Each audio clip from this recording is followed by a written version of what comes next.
Maria, and I'm going to be talking about employee orientation.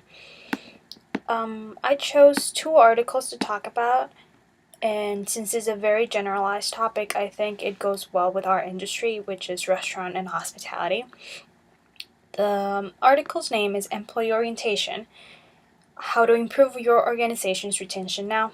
It starts talking about how people with more experience are starting to retire and how younger people are starting to take over our industry. Younger people are being part of all the industries around the world, so there's a new mentality to be considered. Fresh ideas are being put over the table and things are starting to change. One of the things that caught my eye was that employers want to be valued more. They actually want to be part of an organization. They just don't want to be another employee. They want to be valued. And I think this is very important for them to know that they are going to be valued when being part of certain industries, in this case, a certain restaurant or a hotel.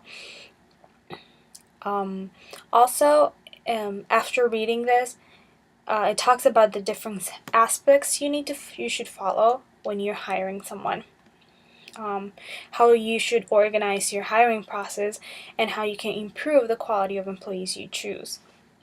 First impressions are always important, and orientation is the first thing they're going to be experiencing when going inside a company.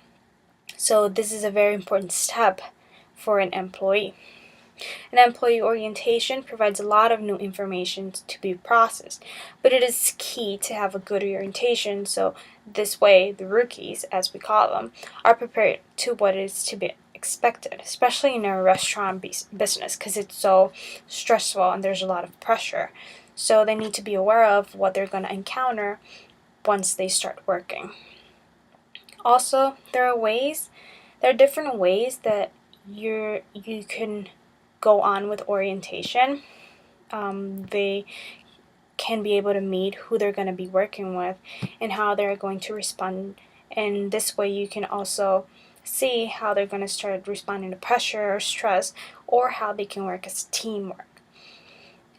These are various things a kitchen employee will encounter in the restaurant business, as I said before, and they need to be aware of once they start a new job. After the general description, the article leads you to another.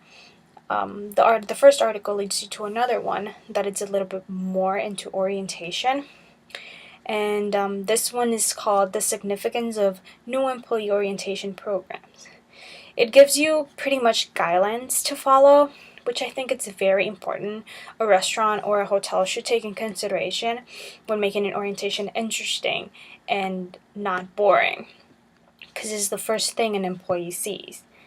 In this article, you are going to find different information that you should follow, and it covers pretty much everything that you may think on orientation.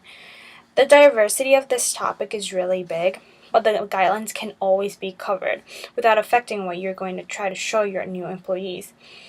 Things that can be taken in consideration are a list of things you need to have a good orientation. This means you can have your guidelines and they can be generalized, but it will not matter what kind of field you're trying to make an orientation for, because the guidelines will always be the same.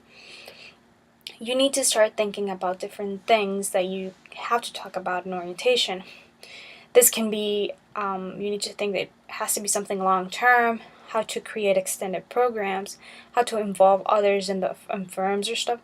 And also you need to start making up new ideas of how to make orientation interesting, like including coworkers, staff, front of the house employees, management, and others who will be working with the new staff members in the orientation process.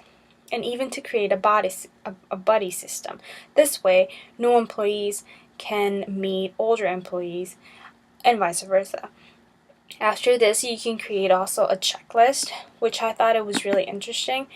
The checklists include different points that should be taken in consideration, and it talks about the conditions, the probationary periods, the company's culture and history, employee benefits, which is a very important part because This is the way you can grab someone's attention.